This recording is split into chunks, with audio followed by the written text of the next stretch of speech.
اب غریب نواز اجمیر شریف سے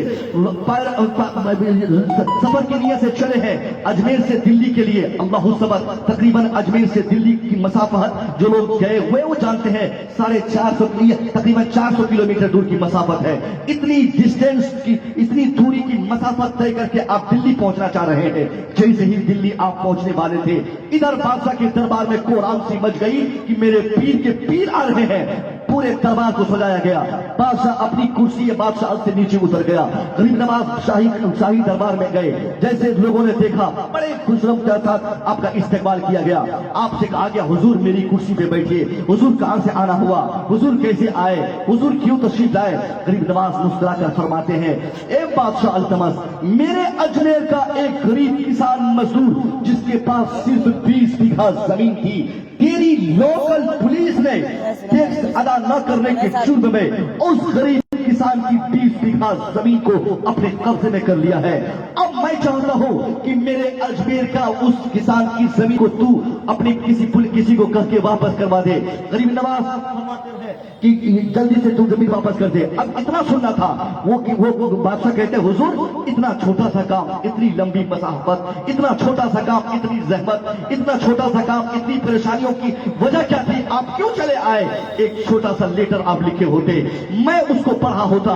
جواب میں جوابی لیٹر لکھتا اس وہاں لوکل پولیس کے نام پہ. وہ پولیس والوں وہ لیٹر پڑھتی وہ زمین واپس ہو جاتی کسان کو. غریب نواز سے بادشاہ نے کہا حضور جب آ ہی گئے ہیں تو 4 دن رہنے کا موقع دیجئے. یاد رکھیں اس وقت غریب نواز کی عمر شریف 80 سال کی عمر تھی. اللہ صبر. 80 سال کی عمر میں آج ہمارا دادا بغیر پوتے کے سہارے لیٹرین باتھ روم نہیں جا پاتے. ہمارے نانا بغیر ناتی نواسے کے سہارے بغیر پیشاب کے نہیں جا پاتے. مگر 80 سال کی عمر میں ایک غریب مزدور کسان کی مدد کے لیے غریب نواز اپنے آپ کو اس طرح ثابت فرمائے. آپ دلی آئے. دلی سے فوراً واپسی کا آپ نے ارادہ بنایا. بادشاہ اور ان کے چاہنے والوں نے کئی لوگوں نے اصرار کیا حضور جب آ ہی گئے ہیں تو 2-4 دن خدمت کا موقع دیجیے. لیکن غریب نواز نہیں نے آپ نے فرمایا میرے ذمے میں بہت سارا کام ہے مجھے پھر فوراً واپس جانا ہے.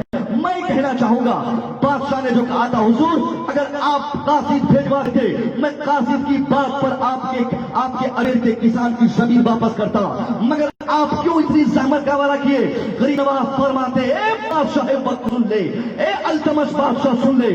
مجھے یقین ہے تیری ذات پر. مجھے یقین تھا تم پر کہ میں لیٹر بھی لکھتا تو کام کر دیتا. میں قاصد بھیج کے خبر پہنچواتا تو کام کر دیتا. اس کسان کو اس کی زمین مل جاتی. اس کو کسان اپنی زمین پا لیتا. مگر مجھے تو صرف کسان کو زمین واپس نہیں کروانا تھا. مجھے کسان کو زمین دلوانے کے ساتھ ساتھ کسان کا دل بھی تو جیتنا تھا. اس کا تکبیر اللہ اکبر نعرہ رسالت یا رسول اللہ مسلک اعلی حضرت زندہ باد. تحفظ قرآن کانفرنس زندہ باد. نعرہ تکبیر اللہ اکبر نعرہ رسالت. یعنی سرکار غریب نواز فرماتے ہیں کہ ایک بادشاہ اگر میں زمین واپس کرنا چاہتا صرف تو واپس ہو جاتی.